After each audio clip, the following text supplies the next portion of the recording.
Our channel. आज हम देख रहे हैं प्रदीप मिश्रा जी की शिव महापुराण कथा। ये 7 दिवसीय शिव महापुराण की कथा हमारे देवादिदेव महादेव और हमारे बीच एक संबंध को स्थापित करेगी।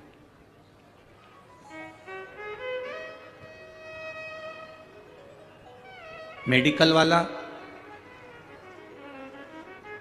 दवाइयां पढ़ लेता है,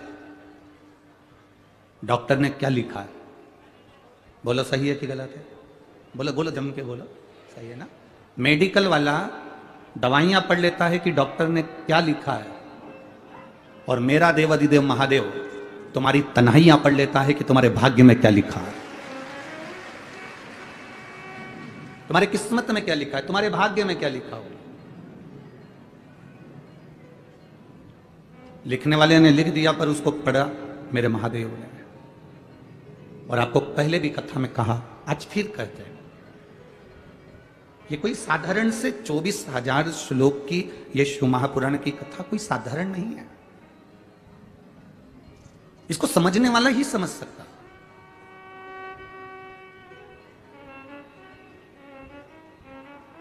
मां के दूध में और पाउडर के दूध में एक बहुत बड़ा अंतर आता है। सुन लेना जरा, पुणे वालों, महाराष्ट्र वालों, शिवाजी महाराज की भूमि से यह बात कर रहे हैं, बड़ी सावधानी से सुनना।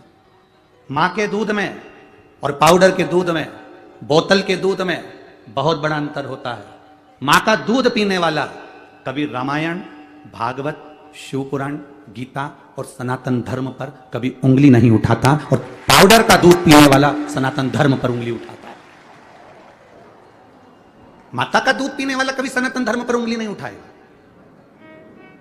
जिसने माता का दूध पिया है वो सनातन धर्म की एक आनंदता रहता है। हमारे रामायण, हमारे भागवत, हमारी गीता, हमारी शिव पुराण, हमारे राम नाम, कृष्ण नाम, शिव नाम की भक्ति में डूबा रहता है।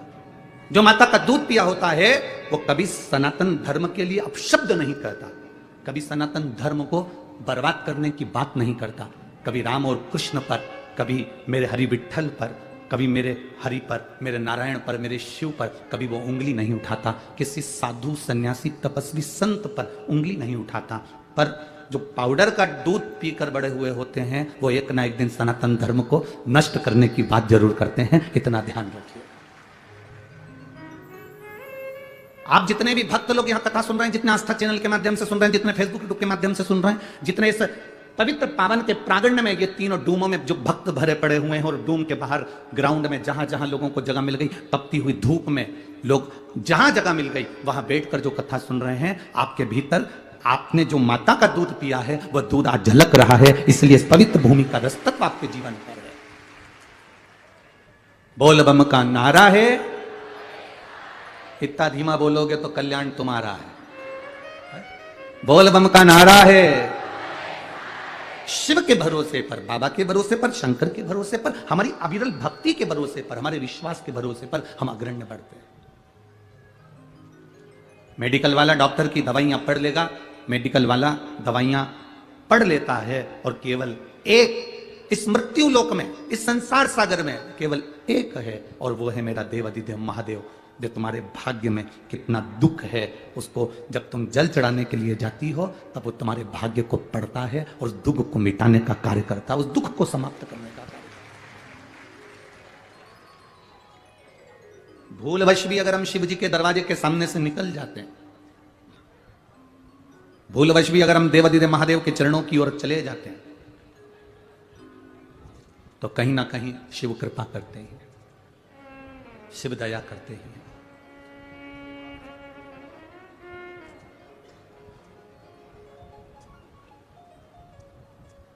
और शिव की कृपा साधारणता में होती ही नहीं। जितने कदम चलकर आप पूर्णा में कहीं पर भी गए हो, कोई हिसाब मत रखो, पर यदि आप शिव महापुराण की कथा तक आए हो ना, ये सांगवी तक पहुंचे हो, ये पीडब्ल्यूडी के इस मैदान तक अगर पहुंचे हो, तो अपना हिसाब रखना कि मैंने 20 रुपए की बस पकड़ी, 20 रुपए बस वाले को दिया है, वहां उतरी, उतर कर चौराहे पे से 20 रुपए का ऑटो करा, वहां से 20 रुपए का ऑटो करके फिर आगे गई, फिर ई रिक्शा करा 20 रुपए का, 60 रुपए मैंने खर्च किए हैं। वो एक डायरी में, छोटी सी डायरी में लिख लेना, ठीक है? और जितने घंटे, जितना समय आपने देवादिदेव महादेव को शिव पुराण को दिया है, वो समय भी लिखना कि मैं घर से निकली थी इतनी बजे और पहुंची इतनी बजे और घर वापस आई इतनी बजे, ये सब लिखना। एक बोतल पानी भी अगर किसी को पिला रहे हो तो वो भी लिख लेना कि 15 रुपए का मैंने पानी की बोतल किसी को शिव पुराण के अंदर कोई भक्त शंकर का, कोई शिवालय का, शिव का कोई ओघड़ी आया था, उसको पानी पिलाया। ये सारा हिसाब तुम्हारे पास लिख कर रखना। वो मेरा देवादिदेव महादेव तुम्हें अगर हजारों लाखों में वापिस बदल करना दे दे तो बात।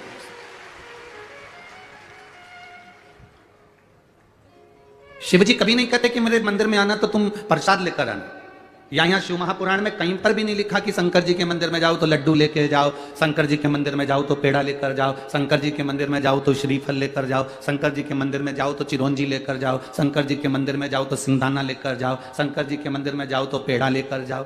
किसी पुराण में लिखा है या कहीं शिव पुराण में नहीं लिखा कि शंकर जी के मंदिर में पेड़ा लेकर जाना या शंकर जी के मंदिर में श्रीफल लेकर जाना या शंकर जी के मंदिर में ये सामग्री लेकर जाना। यहाँ तो लिखा शिव महापुराण के अंतर्गत विद्येश्वर संहिता में वर्णन किया, शंकर जी के मंदिर जाना तो तुम अपना दिल लेकर जाना, तो महादेव भी तुम्हें दिल से लुटाकर भेज देगा। आप शंकर के मंदिर में बहुत सारी सामग्री लेकर जाने की जरूरत नहीं है। जो देवादिदेव महादेव पर बेलपत्री चढ़ी है उसको उठा लो, धो लो, शिव जी पर वापिस चढ़ा दो। अपने घर से एक लोटा जल लेकर जाओ। कोई कोई कहते हैं गुरुजी हमारे पुणे मुंबई में तो मंदिर बड़ा दूर होता है, तो लोटा लेके कैसे जाएं, बस में जाते हैं तो लोटा ही गिर जाता है, लोग इतना धक्का मारते हैं। तो उनसे निवेदन है कि तुम एक काम करना, एक छोटी सी बोतल अपने झोले में डाल लो, एक छोटा सा लोटा अपने झोले में डाल लो, तुम अपने ऑफिस जाओ, तुम्हारी दुकान जाओ, तुम्हारी नौकरी पर जाओ, बीच में जो शंकर का मंदिर दिख जाए 2 मिनट गाड़ी खड़ी करी और बाबा जी पे हर हर महादेव कहकर फिर वापस चल दिया। ये शिव भक्ति। दिखावे से शिव तत्व की प्राप्ति नहीं है। आप सच्चे महादेव के भक्त होंगे तो कमेंट सेक्शन में लिखिए हर हर महादेव, हर हर महादेव, हर हर महादेव। बहुत सारा त्रिकुंड लगा लोगे या बहुत सारी माला पहन लोगे तो उससे भगवान प्राप्त नहीं होगा। भगवान को पाने के लिए निर्मल मन सो मोहि पावा, मोहि छल छिद्र कपट ना भावा।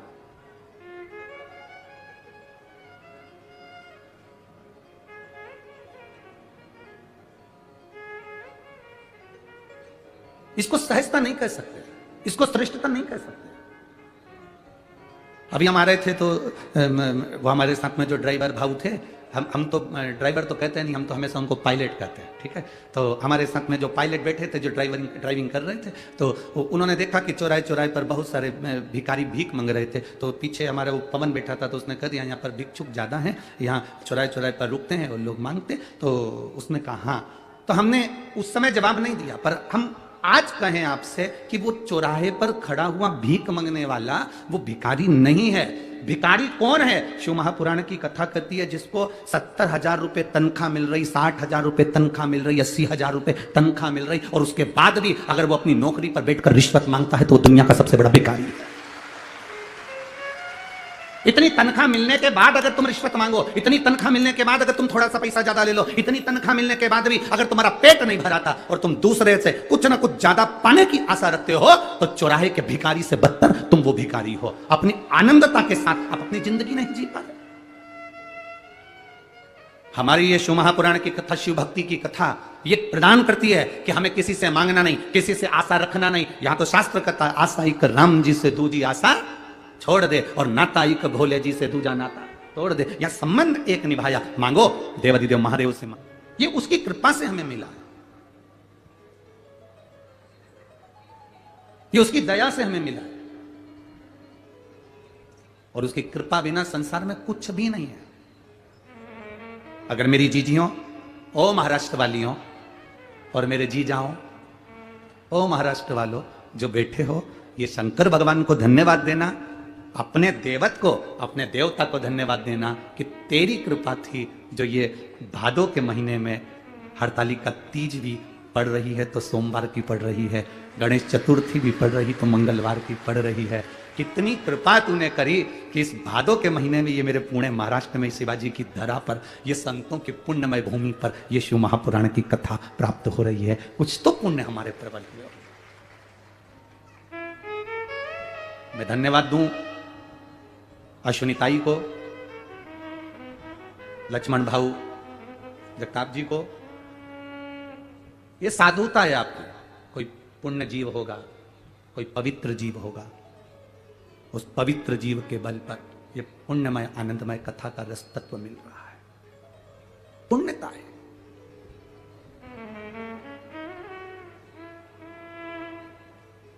ये उसकी कृपा बिना नहीं मिल सकती।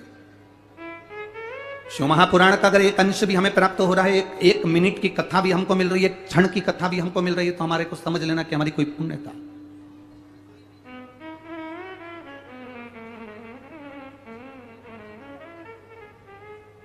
दो बजे से कथा हो रही है, 5 बजे तक चलेगी। हाँ, कल की कथा भले 2 बजे नहीं है, कल की 1 बजे से 4 बजे तक है, पर परसों फिर वापिस 2 बजे से हो जाएगी। पर आज जो कथा चल रही है 2 बजे से 5 बजे तक जो कथा हम श्रवण कर रहे हैं, आप अपना अंदाजा लगा कर रखना कि 2 बजे से 5 बजे तक, और आप 2 घंटे पहले तो आए होगे ना? अरे बोलो तो समझ आए हो ना?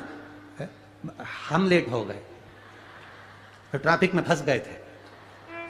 इधर भी बस, इधर भी बस, सारे बस वाले भी बड़े खुश हो गए, हाथ हिला हिला के फोटो खींच रहे थे, वो बीच में हम फंसे थे।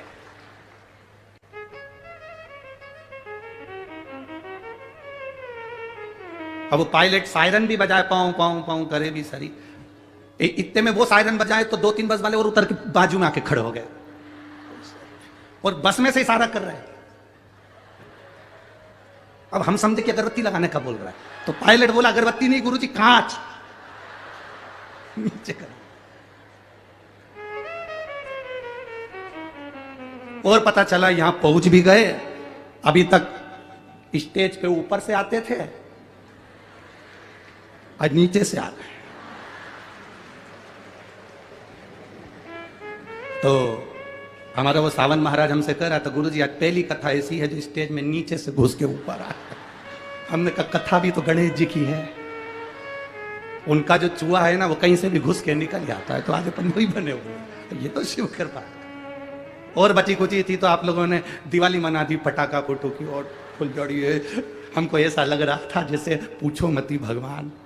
सही गणेश जी तो बैठेंगे 19 तारीख को, और हमें ऐसा लग रहा था कि आज गणेश जी महाराज बैठे। पर कुछ भी कहो, तुमचा पुणे मस्त आहे।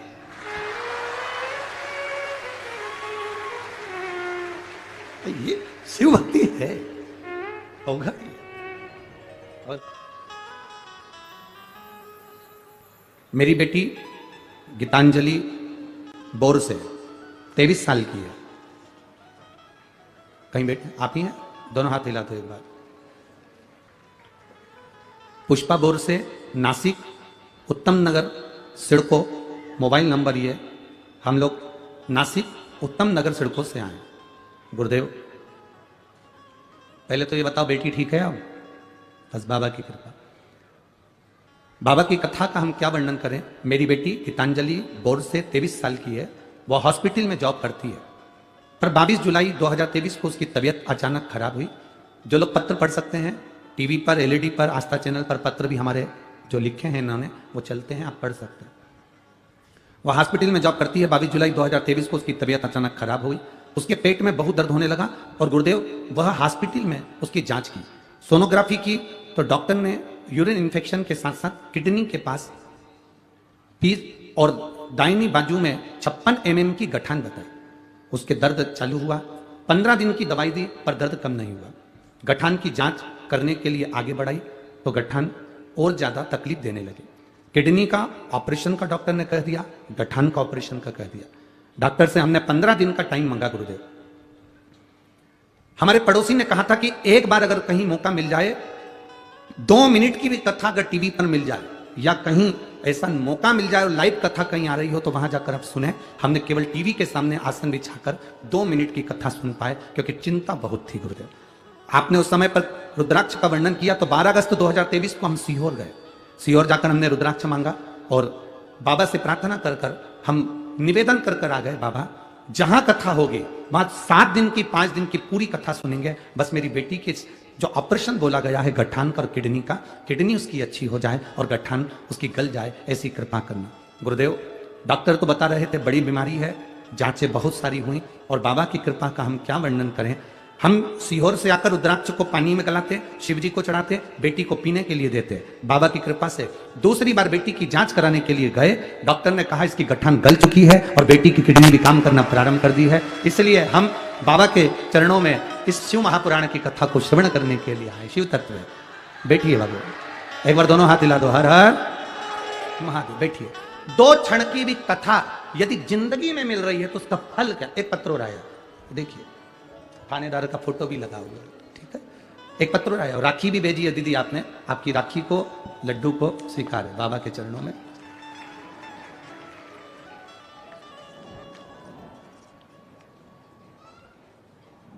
पूजापति सुनील अंधारे, महाराष्ट्र, जिला धाराशिव भंडारवाड़ी गांव की निवासी है। गुरुदेव मैं अपने कहीं बैठी हूं तो हाथ हिला सकती हैं, आप ही हैं, दोनों हाथ हिला दो एक बार। बहुत बहुत साधुवाद। पहले तो बधाई आपको थानेदार बनने की, आपके पति देवता को बहुत बहुत साधुवाद। गुरुदेव परभणी कथा रही आपकी, सांसद महोदय कथा कराए। हमारे पति से हमने कहा हमको कथा में लेकर चलो, उन्होंने कहा कथा बहुत होती रहती है, ऐसी कोई कथा जानने से क्या फायदा। नहीं, हमने सुना है जो पंडाल में बैठकर 2 क्षण की भी कथा सुनता जो मांगता है वो मिलेगा। पति हंसने लगे, कहने लगे ऐसा नहीं होता, आप हमें लेकर तो चलो। वो नहीं माने, हमारी कथा वहां की छूटी।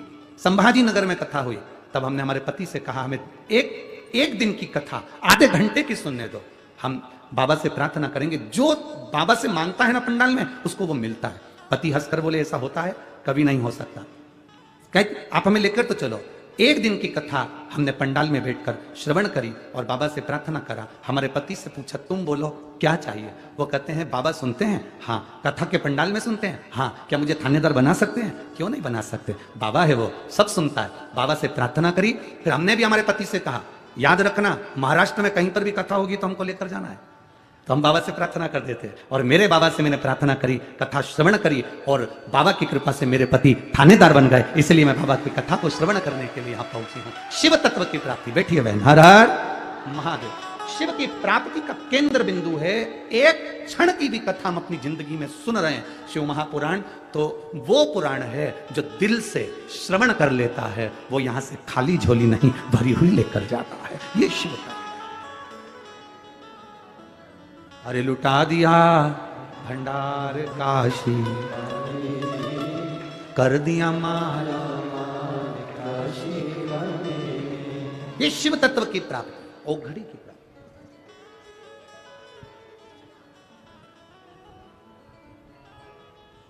एक बहन ने तो, मेरा नाम स्वअंकिता जयेश पवार है, मेरे पति नौकरी की वजह से दुबई में रहते हैं और हमारी शादी को कई वर्ष हो गए।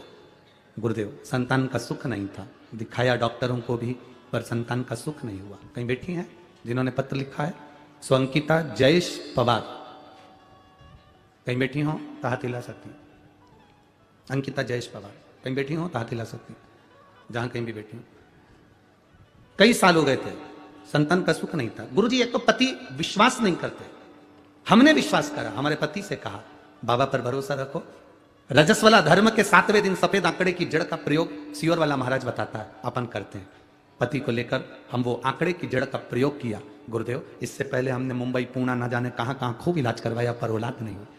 बाबा की कृपा का हम क्या गुणगान करें। शिव जी की कृपा से जब सफेद आंकड़े की जड़ का प्रयोग करा, तब बाबा की कृपा से 3 जुलाई 2023 को पूर्णिमा, गुरु पूर्णिमा के दिन बाबा की कृपा से पुत्र रत्न की प्राप्ति हुई है। और बाबा का हम क्या वर्णन करें।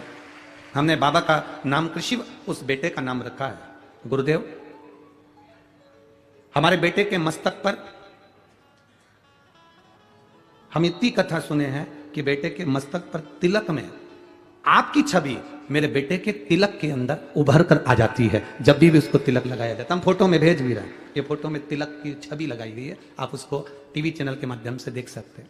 शिव तत्व की प्राप्ति, ओघड़ी शंकर त्रिकालदर्शी कैलाशी है।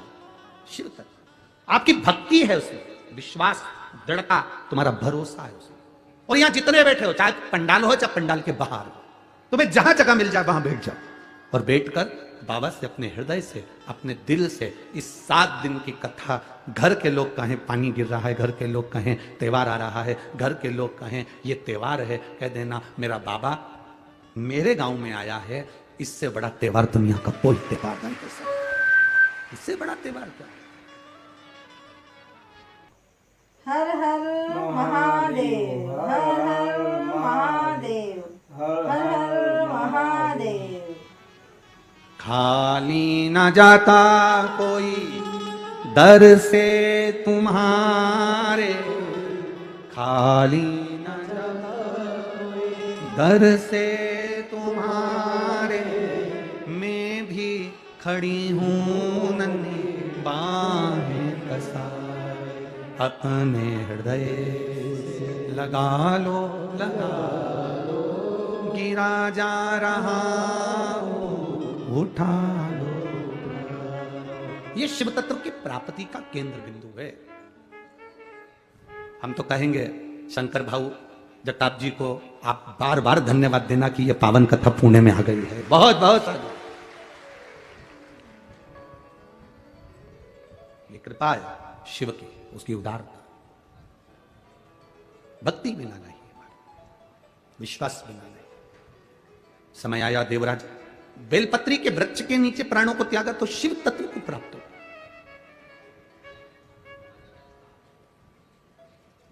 एक बेलपत्री की पत्ती, एक बेलपत्र, एक पत्ती, एक बेलपत्र के वृक्ष की छांव साधारण नहीं।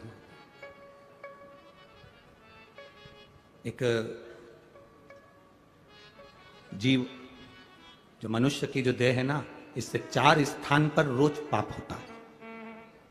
ऐसा कोई संसार में नहीं जन्मा जिसने पाप नहीं किया। 4 स्थान पर प्रत्येक मनुष्य से पाप होता है। पहला, झाड़ू लगाते समय छोटे छोटे जीव मर जाते हैं, उसका पाप माथे चढ़ जाता है। दूसरा, अग्नि जलाते समय, चूल्हा जलाते समय, गैस जलाते समय छोटे छोटे पतंगे जलकर मर जाते हैं, उसका पाप माथे चढ़ जाता है। स्त्री, किसी पुरुष को हमने कहा कि जब रोटी बनती है, चूल्हा जलता है, लकड़ी में आग लगती है, तब पाप माथे चढ़ता है। तो पुरुष ने कहा हम तो रोटी बनाते ही नहीं है, नारी स्त्री रोटी बनाती है। अगर नारी रोटी बनाती है तो सारा पाप उसी के माथे चढ़ता होगा, सारा पाप उसी के माथे पर चढ़ता होगा। जब स्त्री रोटी बना रही है, नारी रोटी बना रही है, तो पाप उसके माथे चढ़ता होगा। पर इनको बताए कौन? हमारे धर्म शास्त्रों के अनुसार गुरु गोरखनाथ जी का आप लोगों ने दर्शन किया? गोरखनाथ जी का फोटो देखा है? गुरु गोरखनाथ एक हाथ में कमंडल रखते हैं, दूसरे हाथ में चिमटा रखते हैं। क्या रखते हैं? चिमटा। चिमटा देखा है? महिलाओं के पास में चिमटा रहता है रसोई घर में। क्या काम आता है? रोटी को सेकने का। संत भी चिमटा रखते हैं, भजन गाने वाले भी चिमटा रखते हैं। बोलो बोलो, सही है कि गलत है? संत भी चिमटा रख रहे हैं, भजन गाने वाले भी चिमटा रख रहे हैं, और घर की नारी भी चिमटा रखती है। कभी स्त्री से पूछना कि तुम ये चिमटा क्यों रखती हो, और वो भी गैस के पास, चूल्हे के पास, किस लिए रखती है? क्यों रखती है? जैसे गुरु गोरखनाथ जी की जहां पर सुंदर, गोरखनाथ जी की जहां पर सुंदर आनंद के साथ में मंदिर होता है और वहां पर एक सुंदर धुनी जलती रहती है, उस धुनी में एक चिमटा फंसा रहता है। धुनी में जो बल मिलता है उस चिमटे के बल पर मिलता है। तो वहां की जो भस्म होती है, वहां की जो भभूति होती है, वो हमको सुख, एनर्जी और रोग से मुक्ति देती है। एनर्जी भी देती है और रोग से मुक्ति भी देती है। क्या होता है उस चिमटे से? क्यों स्त्री के हाथ में वो चिमटा आ गया? कभी सोचा, कभी विचार किया?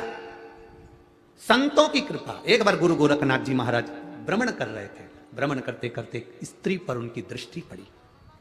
गुरु गोरखनाथ ने देखा कि ये नारी बड़ी दुखी है, बड़ी दुखी। घर का भोजन बनाना, बर्तन धोना, कपड़े धोना, ध्यान देना, 4 स्थान पर व्यक्ति से पाप होता है। पहला, झाड़ू लगाने की जगह। दूसरा, अग्नि जलने के स्थान पर पतंगे जल जाते हैं। तीसरा, पानी भरते समय, कपड़े धोते समय, स्नान आदि कर्म करते समय, पोछा लगाते समय छोटे छोटे जीव मर जाते हैं, उसका पाप माथे चढ़ जाता है। और चौथा स्थान बताया, चलकर जाने में पांव के नीचे छोटे छोटे जीव मर जाते हैं, उसका पाप माथे चढ़ जाता है। 4 स्थान पर प्रत्येक मनुष्य से पाप होता है। गुरु गोरखनाथ जी ने उस स्त्री को देखा, उसको देखकर गुरु गोरखनाथ जी ने देखते से अपनी आंखों में जल भर लिया कि ये नारी जगत का कल्याण करने वाली, इसके गर्भ में जो संतान जन्म लेती है वो विश्व का कल्याण करती है, और इस नारी के पास में पाप भ्रमित हो रहा। जल का वो कपड़े धोती है, जीव मरता, उसका पाप माथे। अग्नि जलाती है, उसका पाप माथे। झाड़ू लगाती है, उसका पाप माथे। दिन भर चलती, उसका पाप माथे। चरण के नीचे जीव मर जाते। इस स्त्री का कल्याण कैसे हो सकता है? इस नारी का कल्याण कैसे हो सकता है?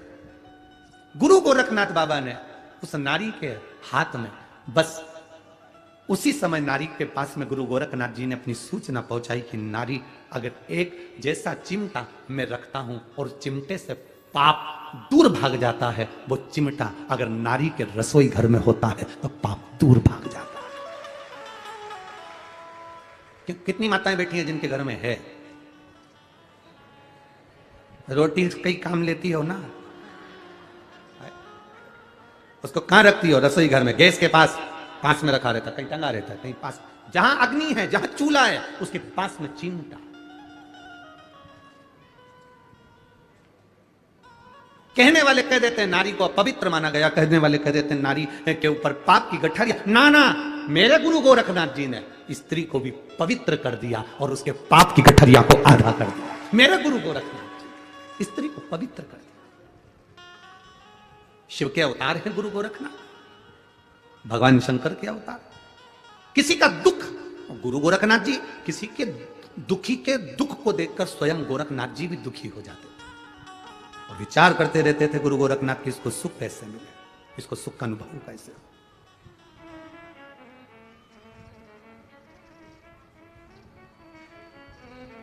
तो जिन पुरुष कहें कि कोई पुरुष कहे कि स्त्री रोटी बनाती है पाप उसके माथे चढ़ेगा, झाड़ू स्त्री लगाती है पाप उसके माथे चढ़ेगा, कपड़े स्त्री धोती है पाप उसके माथे चढ़ेगा, तो ये अंदाजे में मत लेना, चिमटा है, चिमटा है। ऋषि, संत, साधु, नागा साधु, तपस्वी, साधक, उपासक, भजन करने वाले अपने हाथ में चिमटा रख ले। किसी ने पूछा स्त्री चिमटे से रोटी पकड़ती है, संत क्या पकड़ते हैं? हम कहते हैं वो भगवान की भक्ति को पकड़कर जनमानस का कल्याण कर देते हैं। जनमानस,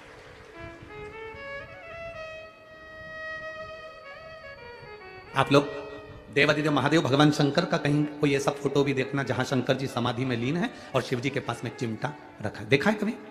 दर्शन करें, ऐसे फोटो के दर्शन कभी करे हो आपने? शिव जी समाधि में लीन, त्रिपुंडधारी त्रिशूलधारी समाधि में लीन है और उनके पास में चिमटा गड़ा हुआ।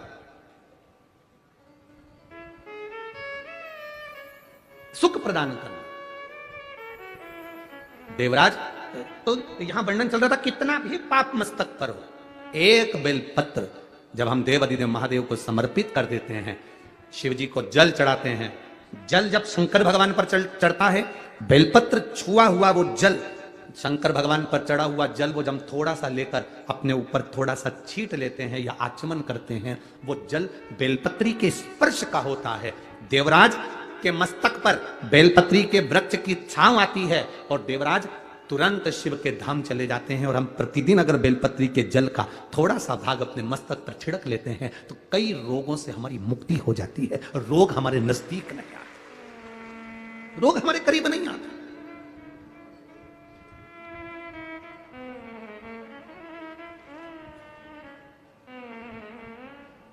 अष्ट विनायक में एक विनायक, सबसे प्रबल विनायक, अष्ट विनायक में सबसे प्रबल, जहां के वृक्ष भी मोर का रूप लेकर आवाज लगाते हैं शिव जी को, जहां की नदी सिंधुरासुर असुर के कारण करहा रही है, तो उस नदी का नाम भी करहा पड़ गया। ऐसे देवादिदेव महादेव, ऐसे मेरे शिव, ऐसे मेरे ओघड़ी, शंकर की पवित्र पावन भूमि मयूरेश्वर भगवान श्री मयूरेश्वर गणेश विनायक, अष्ट विनायक में एक विनायक।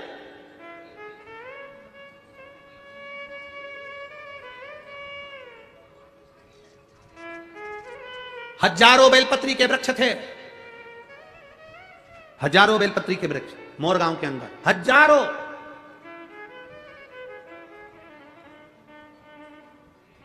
और शिव जी की अति प्रिय भूमि थी मोरगांव, अति प्रिय भूमि। पूर्णा के इस पवित्र आनंद में, पूर्णा के इस जिले के अंदर, पुणे के अंतर्गत ये मयूरेश्वर सुंदर गणेश जी के अष्ट विनायक में एक विनायक है। शायद हमारे हिसाब से तो अष्ट विनायक की पहली यात्रा यहीं से प्रारंभ होती होगी, जहां तक अगर विचार हो तो मयूरेश्वर से ही प्रारंभ होती है। अष्ट विनायक की पहली दर्शन यात्रा अगर कोई निकलती होगी तो मयूरेश्वर से निकलती होगी। पहली मयूरेश्वर आता होगा, फिर उसके बाद दूसरे दूसरे गणेश। क्यों? हजारों बेलपत्री के वृक्ष, शिव जी की परमप्रिय भूमि। आज देवादिदेव महादेव ने माता पार्वती जी को साथ लिया। जिस समय पर देवराज के प्राण छूट गए, शंकर भगवान ने देवराज को नंदी पर बिठाया। नंदी पर बिठाकर भगवान शंकर देवराज को लेकर कैलाश धाम चले गए, तो पार्वती जी ने भगवान शिव जी से प्रश्न किया। भगवान शंकर से प्रश्न कर रही मां पार्वती, मां जगत जननी, मां जगदंबा, बाबा ये देवराज तो महापापी था, इसने तो धन चुराया लोगों का, वैभव चुराया लोगों का। हम आपसे एक निवेदन करेंगे, आप जब भी कथा सुनने के लिए किसी पंडाल में जाओ, चाहे सियोर वाले महाराज के यहाँ कथा में आओ, चाहे किसी महाराज के यहाँ जाओ, चाहे भागवत सुनने जाओ, चाहे रामायण सुनने जाओ, चाहे शिव महापुराण की कथा सुनने के लिए जाओ, हम दूसरी पुराण से हम ये नहीं कहेंगे कि भागवत में या रामायण में तुम जेवर पहनकर जाओ कि ना जाओ, पर शिव महापुराण में कभी भी कथा सुनने आना तो सोने का कोई जेवर, कोई सोने का मंगलसूत्र हो, सोने की चेन हो, सोने का हार हो, या वीआईपी कोई चीज हो, तो वो कथा के, ये अग्नि का ध्यान रखिएगा, थोड़ा सा दिया ऐसा सरका, नीचे से पकड़ के सरका, बस ठीक है, ठीक है। शिव महापुराण की कथा में कभी भी जाना, सोने का ज्यादा आभूषण नहीं, कुछ नहीं सोने, मेरे ओघड़ी जैसे जाओ। हम शंकर जी को दिखाने जा रहे हैं कि शंकर जी से मांगने जा रहे हैं? हम शिव जी से कहने जा रहे हैं कि तेरा नाम कुबेरेश्वर महादेव है, तेरा नाम कुबेरेश्वर महादेव है, तो कुबेर का भंडार भरने वाला है, तो साधारण नहीं है। हम तेरे चरणों में आए हैं और जो देगा तू देगा। यहां आने से पहले आपसे सोने की चेन, मैन, मंगलसूत्र, जो भी सोने का सामान है आपके पास में जो आर्टिफिशियल है वो पहन, पर यहां सोने का आभूषण नहीं, उसके द्वार पर आ रहे। कारण तुम्हारा कोई सामान चले गया तो तुम्हारा दिल दुखेगा, और तुम्हारा दिल नहीं दुखेगा, सबसे ज्यादा दिल मेरे महादेव का दुखेगा कि इसकी कोई वस्तु यहां आई थी और चली गई। दिल महादेव के भक्त होंगे तो कमेंट सेक्शन में लिखिए हर हर महादेव, हर हर महादेव, हर हर महादेव। जैसे कथा सुनने धर्मात्मा आते हैं, पुण्य आत्मा आते हैं, संस्कारवान लोग आते हैं, बड़े पुण्य वाले लोग आते हैं, तो कथा सुनने चोट्टे भी आते हैं, ऐसा नहीं है कि नहीं। पर एक बात बताओ, चोटों ने ना जाने कितनी कथाओं में कितनी चेन काटी होगी, एक चेन अगर काटी होगी तो लाख रुपए की होगी। बोलो रे सही है कि गलत है? जम के तो बोलो जरा, सही है ना? 1,50,000 रुपए की एक चेन काटी होगी, एक कथा में ना जाने कितनी चेन काटी होगी। अभी तक तो चोर भी करोड़पति बन गया होता, पर आज तक चोट्टा ही रिया,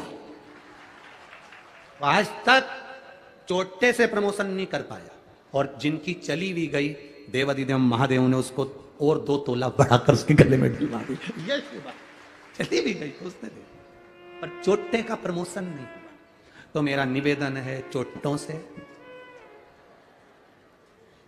कि तुम्हारा प्रमोशन आज तक नहीं हुआ और ना होगा। अगर किसी का दिल दुखाओगे तो जिंदगी में कभी सुखी नहीं रह पाओगे, ये निश्चित रखिए। आप सुखी रहे। हम शिव महापुराण की कथा कहती है अड़भंग शिव है, अड़भंग। शंकर की भक्ति में जब जाना, शंकर की भक्ति में जब पहुंचना, तब अपने हृदय से पहुंचना, दिखावे से नहीं। शंकर को छल की जरूरत नहीं है, शंकर को छल नहीं चाहिए, शंकर को एक लोटा जल चाहिए। छल से कभी शिव प्रसन्न नहीं हुआ। शंकर कभी प्रसन्न नहीं हो सकता तुम्हारे छल से।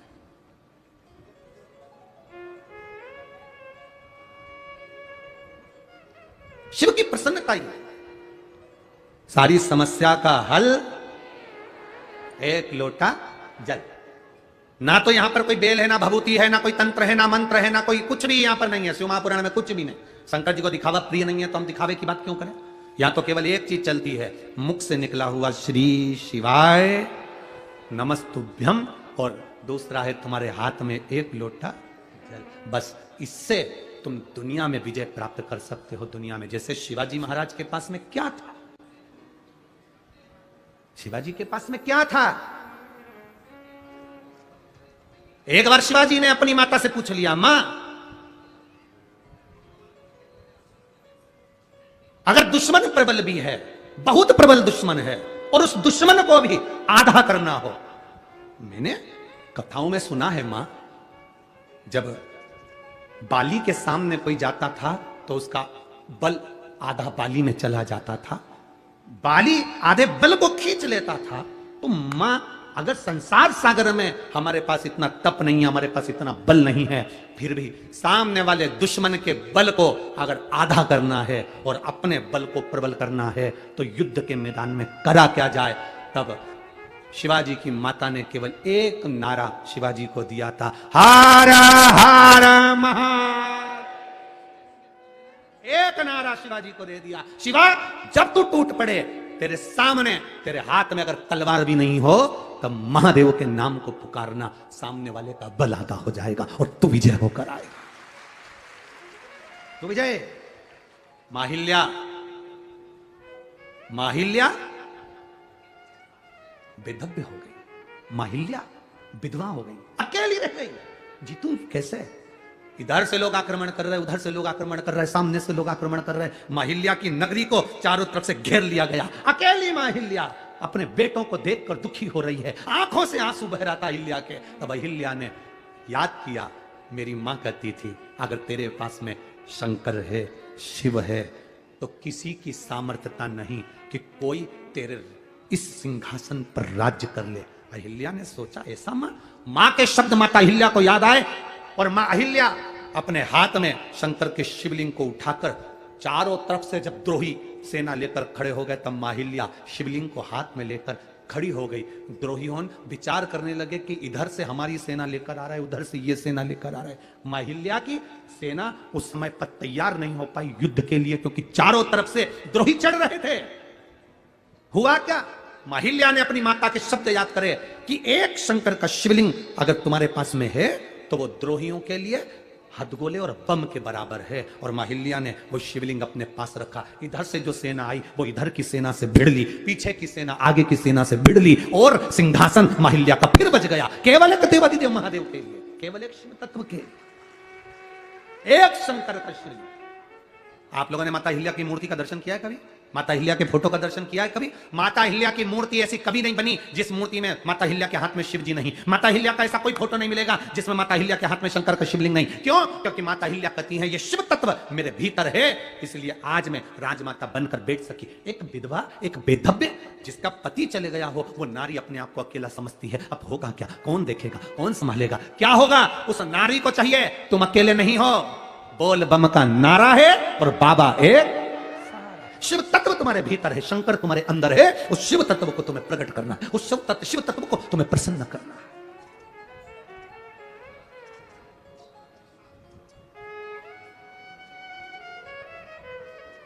माननीय विधायक महोदय यहां बैठी हैं, आपके यहां बोलते हैं शायद विधायक क्या बोलते हैं, आमदार यहां बैठी हैं।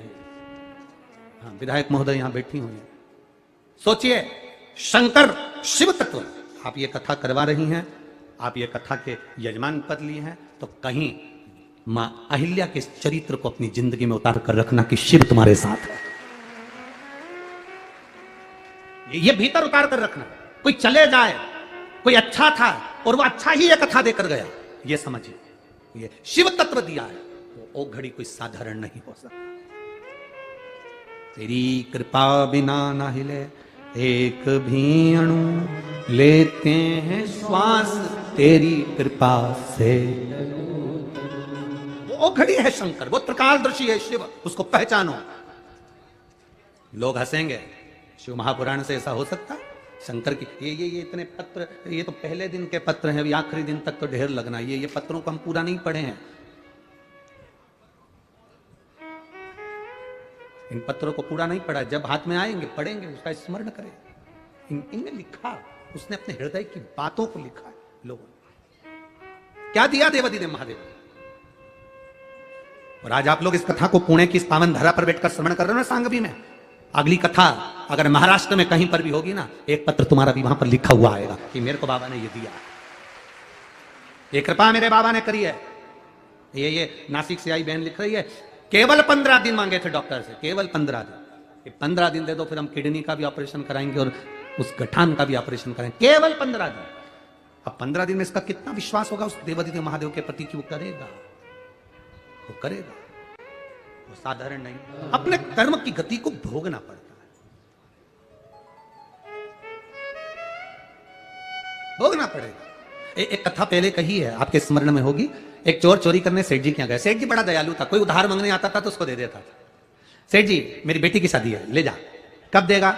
ये जन्म में देगा कि वो जन्म में देगा? जो ईमानदार होता था वो कह देता था यही जन्म में दे दूंगा। जो खाने की नियत रखता था वो कहता था अगले जन्म में दूंगा। उसको मालूम है कि अगला जन्म किसने देखा। सेठ जी उधार दे देता था। अब उधार देता रहा। एक चोर को मालूम पड़ गया सेठ जी के पास बहुत धन है, उधार देता है। तो चोर ने कहा चलो अपन उधार भी ले लेंगे, तिजोरी भी देख लेंगे, रात को जाएंगे सब माल चुरा लेंगे। चोर गया, सेठ जी मेरी बेटी की शादी है, 25,000 रुपए की जरूरत है। सेठ जी ने कहा ले ले, ये जन्म में देगा कि अगले जन्म में देगा? अब चोर तो चोर, उसने कहा अगला जन्म किसने देखा? सेठ जी अगले जन्म में दूंगा। ठीक है ले जा, दे दिया। उसने तिजोरी देख ली। रात को चोर आया चोरी करने के लिए। सेठ जी क्या बहुत सारी भैंस बंधी हुई थी, उस भैंस के तबेले में चोर घुस गया। उसने कहा सेठ जी जाएंगे, रात को इनकी तिजोरी का माल चुरा लूंगा। रात हो गई, सेठ जी जाने लगे। सेठ जी जैसे ही गए, आपस में भैंस सब बात करने लगी। एक भैंस ने दूसरी भैंस से पूछा, क्यों रही भैंस जी तू कितने साल से दूध दे रही है? उसने कहा 4 साल हो गए। एक कहती है मुझे 5 साल हो गए, कोई कह रही मुझे 3 साल हो गए। सब आपस में बात कर रही थी। एक बूढ़ी भैंस बैठी थी, मुंह से जुगाली कर रही थी। किसी ने पूछा भैंस अम्मा, ओ भैंस अम्मा। इतने में भैंस बोली क्या है ये बताओ, अपन इतनी सारी भैंस इस सेठ जी के यहाँ दूध क्यों दे रही है? इतने में भैंस बोली ये सेठ बहुत चतुर है, उधार देता है, पूछता है ये जन्म में दोगे कि अगले जन्म में दोगे? जो इस जन्म में नहीं देता अगले जन्म में अपने जैसी भैंस बन के निचोड़ निचोड़ के देता। देना पड़ेगा। इस जन्म का इस जन्म में देते चलो। पहले भी कथा में कहा, कपड़े पर कॉफी गिर जाए तो अब्बी की अब्बी धो लो, चाय गिर जाए तो अब्बी की अब्बी धो लो, सब्जी गिर जाए तो अब्बी की अब्बी धो लो। 2-3 घंटे के बाद चाय धोगे तो दाग धुलेगा? बोलो बोलो जम के बोलो रे, नहीं धुलेगा। चाहे तुम अच्छे पाउडर से धो, चाहे कैसे भी धो, चाय गिरी तुरंत धोया, चाय साफ। कॉफी गिरी तुरंत धोया, कॉफी साफ। सब्जी गिरी तुरंत धोया, सब्जी साफ। बाद में धोगे तो वो दाग रह जाएगा। इसलिए पाप अगर अभी करो तो अभी साफ करो, अभी।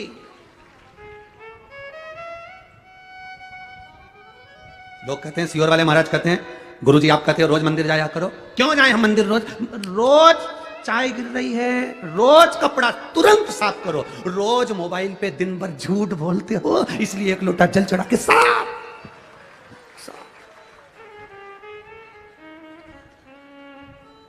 कितना झूठ। अभी अभी वो तो भगवान भला करे, वो पायलट कहाँ, वो तो गाड़ी ला रहा था। वो एक गाड़ी वाला पीछे डब्बा बंधा और यहाँ ऐसा कुछ लगा उसके कान में, भगवान जाने क्या क्या फंसा के रखे थे। ऐसे कान में यूं बोलता भी जा रहा, बड़बड़ करता जा रहा। हमारी भाषा में तो सुना है। जब वो गाड़ी के पास में थोड़ी देर खड़ा हुआ तब वो बोल रहा था कि मैं यहाँ सांगवी तक पहुँच गया। चिंचीवाड़ा क्या बोले?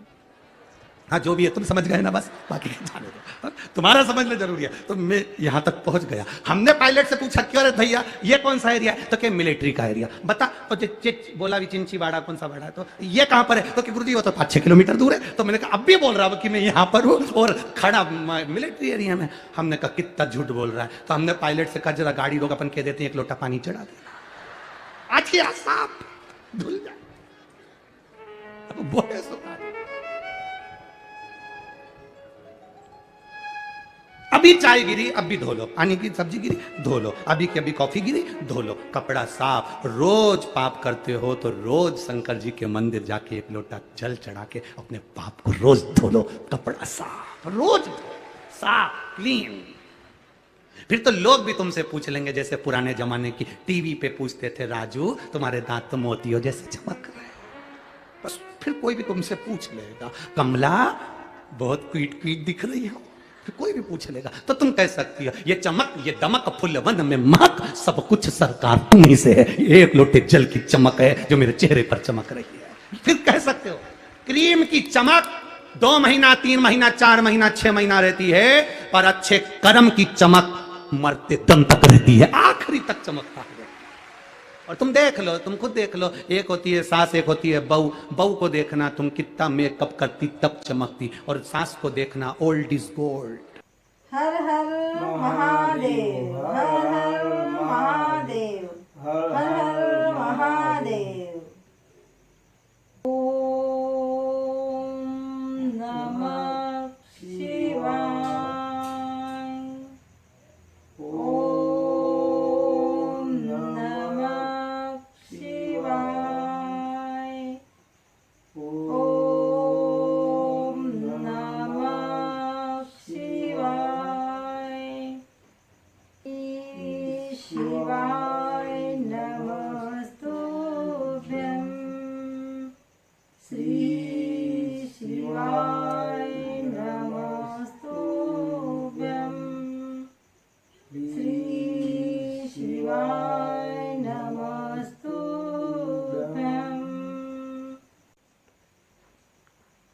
आपको ये वीडियो अच्छा लगा होगा तो ये वीडियो को आप लाइक करिए और चैनल को सब्सक्राइब करिए।